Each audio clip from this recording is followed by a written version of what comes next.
po sa ating latest satellite animation, nasa vicinity na po ng Bayan ng Kasiguran sa Aurora, ang sentro nitong si Tropical Depression Isang. So relatively mahina po itong bagyo, subalit asahan yung mga pag-ulan in many areas pa rin po of Luzon and Visayas.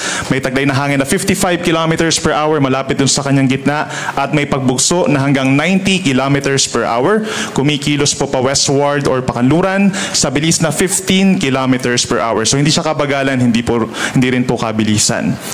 Kung makikita natin, mayroong mga makapal po na ulap dito sa may northern and central Luzon, even parts of Calabarzon and Metro Manila. Epekto na rin po yan ng southwest monsoon kung dito sa may southern Luzon, western Visayas, and some parts pa of western Mindanao.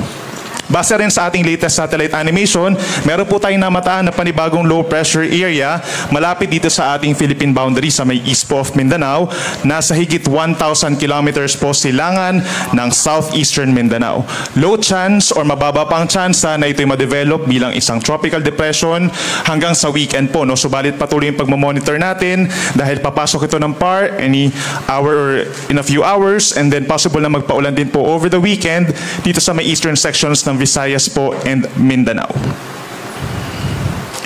Base po sa latest track po ng Pag-asa, inaasahang kikilos nga po sa mga susunod na araw itong si Bagyong Isang, westward or pakanluran. Simula ngayong tanghali hanggang mamayang gabi po, no, babagtasin nitong si Bagyong Isang, yung sentro niya dito po sa may northern Aurora and then the southern portion of northern Luzon. But knowing na may kalawakan po itong bagyong si Isang, no, nasa around 200 kilometers yung average radius niya o yung distansya mula dun sa outer portion ng bagyo hanggang dun sa center.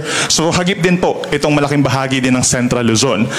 Possible, pagsapit po mamayang gabi ay nasa may coastal waters na po ito ng La Union and Pangasinan, possibly sa tropical depression, subalit knowing na ito'y babalik muli sa West Philippine Sea sa karagatan, is possible bukas lumakas ito bilang isang tropical storm.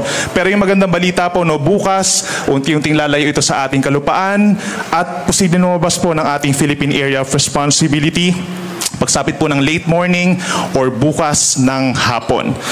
Take note po, no, yung ating landfall ay dito po sa may Kasiguran Aurora kaninang 9:50 in the morning. Kung mapapansin din natin, westward nga yung movement niya, possible na mag-intensify pa bilang isang tropical storm.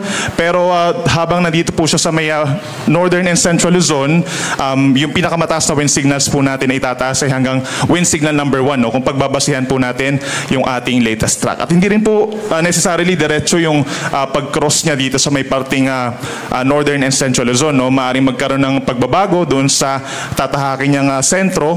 Meron tayong mga bulubundukin na lugar dito at relatively din po hindi rin kalakasan na bagyo itong si Bagyong Isang.